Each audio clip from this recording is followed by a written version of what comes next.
Hi friends, రైతులోగానికి నమస్కారం. ఇది మీ Saptagiri nursery, Rajahmundry rural, తూర్పుగోదావరి జిల్లా, కడియం మండలం, Burlanka village, canal back side ఉంటుందండి నర్సరీ. ఇది మా దగ్గర కస్టమర్లు ఇప్పటికే చాలా మొక్కలు కొని పెంచుకుంటున్నారు. అందరికీ కూడా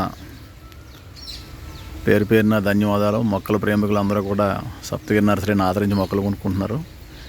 అందరూ సీడ్లెస్ నేరేడు అని అడుగుతున్నారండి. ఒకసారి సీడ్లెస్ నేరేడుగా మా దగ్గర ఈ సంవత్సరం కాపుకొచ్చింది. ఎలా ఉంటుందో చూపిందాం. అంటే ఇది యాక్చువల్లీ ఫార్మింగ్ వెరైటీ కాదంటే, రైతు తోటలు వేసుకుని మార్కెటింగ్ చేసేంత సైజు రాదండి. ఇది చిన్న కాయలు వస్తాయి. అది ఎర్రనేల అయితే బాగుంటుంది. మాది ఇక్కడ అంతా కూడా గోదావరికి సంబంధించిన లంకనేల కాబట్టి పెద్దగా బాగోదండి. ఇక చూడండి, 5 ఏళ్ళు పెంచానండి దీన్ని. 5 ఏళ్ళు పెంచితే ఈ సంవత్సరం కాపుకొచ్చింది. ఇలా ఉంటాయండి కాయలు. జస్ట్ లైవ్లో తినేయడానికి మాత్రం సూపర్గా ఉంటాయి. తోట వేసి పెంచి మార్కెట్లో అమ్మాలంటే కొంచెం కష్టం.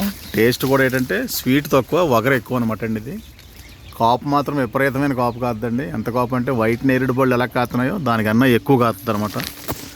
అంత మంచి రకం చూడండి. పిందులు ఎలా ఉన్నాయి. ఇది బాగా లాస్ట్ని అంటే వర్షాకాలం ప్రారంభం. ఇప్పుడు జూలై 21వ తారీఖు అండి. ఇది జూలై 21వ తారీఖు ఈ రకంగా ఉన్నాయి. ఇక్కడి నుంచి మళ్ళీ ఇంకో 4 రోజుల పాటు అలాగా తయారవుతూ ఉంటాయన్నమాట అండి ఇవి. కాబట్టి అందరూ కూడా సీడ్లెస్ నేరేడు ఇవన్నీ మొదలు కూడా కాపు. నేను కూడా ఒక పేపర్లో పెట్టానండి. నేలలోకి వెళ్ళిపోయింది ఇది. మీకు ఇందులో సీడ్ ఉండదన్నమాట అండి. ఇక చూడండి,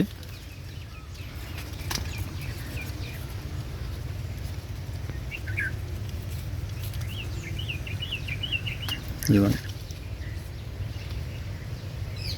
సీడ్ లేదు కదా, సీడ్ అనేది ఉండదు, ఓన్లీ పలుపు ఉంటుందండి అంతే.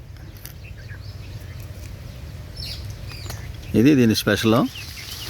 సరదాగా 1-2 చెట్లు పెంచుకోవడానికి అయితే ఇబ్బంది ఉండదు కానండి, దీన్ని తోట కింద వేసి మార్కెటింగ్ చేయాలంటే రైతుకి ఏమి గిట్టుబాటు కాదు. నా దగ్గర సీడ్లెస్ నేరేడు ఉందని పెంచుకోవడానికి మాత్రం సూపరు. తినడానికి కూడా కాయలు పర్లేదు. వగరకాయలు తినడం షుగర్ పేషెంట్లకి మంచిదే. మరీ తీయగా ఉన్న నేరేడు పళ్ళు కన్నా వగరున్న నేరేడు పళ్ళే ఆరోగ్యానికి మంచివి. పూర్వం మన కాకి నేరేడు కూడా వగరగానే ఉండేయండి పూర్వం. దీన్ని సీడ్లెస్ నేరేడు అంటారు. ఇది మన ఇండియన్ వెరైటీ అండి. మన ఇండియాలోనే నానిలమ్మ.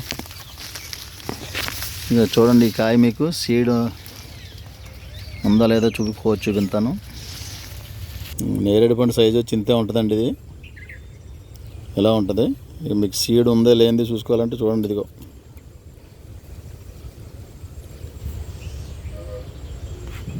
ఇదండి సీడ్లెస్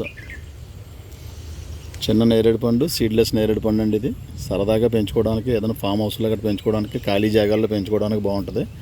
నేరేడు పళ్ళు అయితే కనుక లాస్ట్ సీజన్లో అంటే వర్షకాలం ప్రారంభం. ఈరోజు జూలై 21వ తారీఖు వీడియో తీసానండి. ఇది జూలై 21కి ఇలా ఉంది చెట్టు. ఇక ముందు తయారవుతాయి కంటే మాకన్నా ముందు పక్షులు తినేస్తున్నాయి. మీకు చూపించడానికి కూడా ఉండలేదు. పక్షులు విపరీతంగా పళ్ళు తయారవుతుందో కొనుక్కు తినేస్తున్నాయి. కాబట్టి ఎక్కువ పళ్ళు తయారయ్యేదాకా ఉంచుదామన్నా మేము వీడియో తీసేటప్పటికే పొడిసేస్తున్నాయి అనమాట. దాని గురించి చూపించలేకపోతున్నాం. ఇది వచ్చి సీడ్లెస్ నేరేడు. ఇంకా దీని అంట్లు కట్టలేదు. ఇది సక్సెస్ రేట్ తక్కువ అనమాట. 100 అంట్లు కడితే 20 అంట్లు బతకడం చాలా కష్టం. అందుకని దీన్ని ఎక్కువ తయారు చేయడానికి ఇష్టపడలేదు. అంటే అంట్లు దిగుబడి తక్కువ వస్తుందండి, ప్లస్ ఫార్మర్ కూడా తోట వేసుకోవడానికి ఉపయోగపడేది కాదు. సరదాగా పెంచుకునేది. ఈ సంవత్సరమైనా కొన్ని అంట్లు కట్టి చూస్తామండి. బతికితే నెక్స్ట్ ఇయర్కి రెడీ చేసి పెడతాం.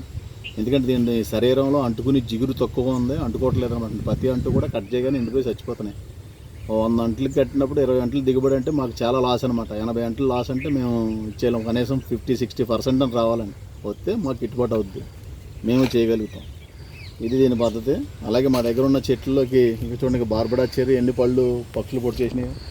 కింద చూపించే పళ్ళు అన్నీ నేల మీద రాలుతున్న పళ్ళు అన్నీ కూడా. అంతంత చెట్లు పెంచుకుంటే ఆ రకంగా బార్బడా చెర్రీ కూడా అలా ఉంటాయన్నమాట అండి. ఇక ఈ నేరేడు కూడా కింద చూపించి ఎంత పూత రాలిపోయిందో, పిండి రాలిపోయిందో.